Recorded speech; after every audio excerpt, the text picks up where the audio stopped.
Hello, it's Dr. Rowe. I hope you're well. I want to talk to you about this subject here, not the stop sign, but specifically what's stopping you. So, I personally feel that having spent a lot of time around people this last year, mainly online, of course, but through the interaction with people who are aspirational, wanting to make changes in their lives, a lot of people, and I'm talking about the general public as a whole, but also people that are in the group of aspirational people that want to make changes in their life, are still moving with the brakes on. Literally, there's a great song, isn't there, by Delamitri, I think it is. I'm trying to think who it is now. Driving with the brakes on. Anyway, the point is this.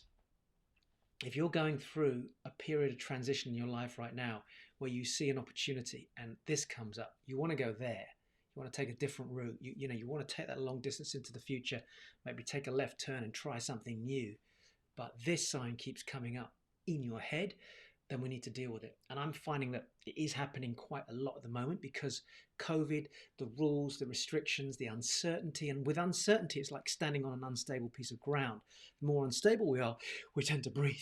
We tend to just hold our stability, and we almost lock down and freeze, and we do this. And then we don't do anything instead of maybe becoming adaptable and being flexible and moving with that movement and saying, right, how do I take advantage of this situation and be flexible to move off this into another position?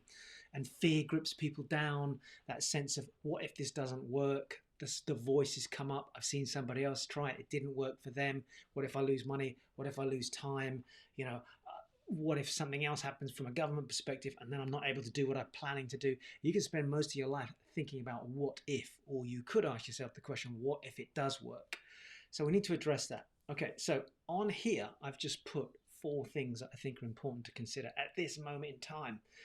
First things first, be brutally honest with yourself. What is the core reason that you're not taking action? What's the thing that's holding you back? Is it the kids because you're too busy? Is it your husband or your wife? Is it the fact that you haven't got enough time in the day because during the day you're doing X and in the evening you're doing Y? Is it to do with money? Is it to do with the right people or the wrong people around you? Is it to do with lack of knowledge? Not sure how to start? Not sure how to get going? Can't raise the capital? I mean, I could go on with a list and a list and a list, but we have to get down to the core thing. That's why I put it at the top there.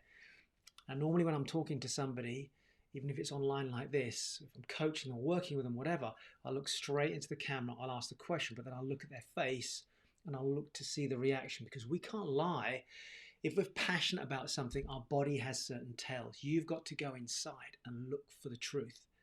What is the genuine reason that has stopped you up until now taking the step or the steps necessary to move you towards that aspirational new goal, the dream, the business, the idea, the book you're going to write, whatever it is? What's the thing that's blocking you? That's the first thing.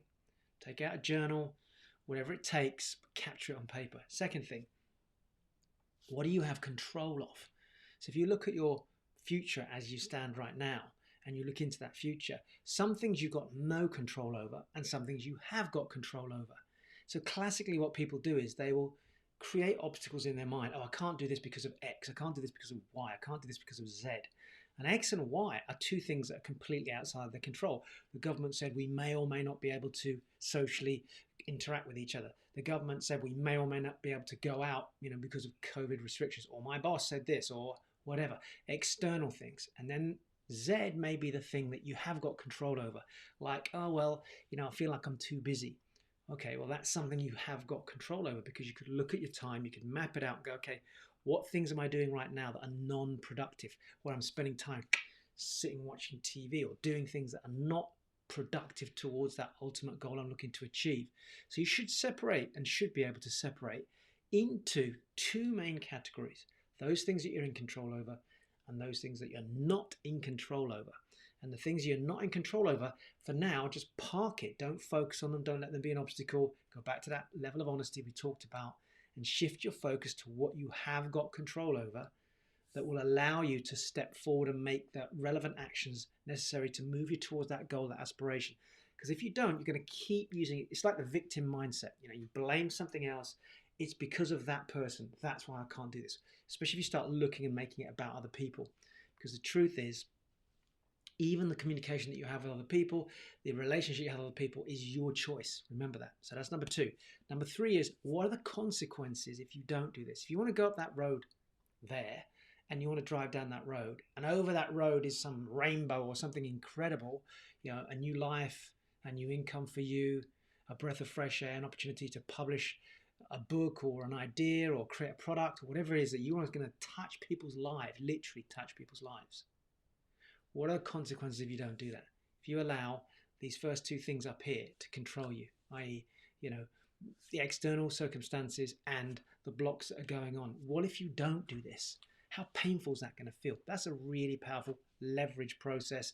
I'm not going to go into it now, but if you start to look at it, you've got to weigh it up and say, is this a little bit of pain I'm feeling right now big enough to outweigh this huge consequence if I don't do this? And actually, there's always a way to find the consequences that are so powerful that you have to do what you need to do now. And the last one here is, what's the first step? What can you do right now after this video, or after you've sat down and cleared your mind, identified honestly what's holding you back, taken control over the things you have got control over and letting the other things go for now? What's the first step? Is it a phone call? Is it a book? Is it a chapter you need to write towards your book? Is it an email you need to send? Is it a work list you have to put in place? A to-do list? A project plan?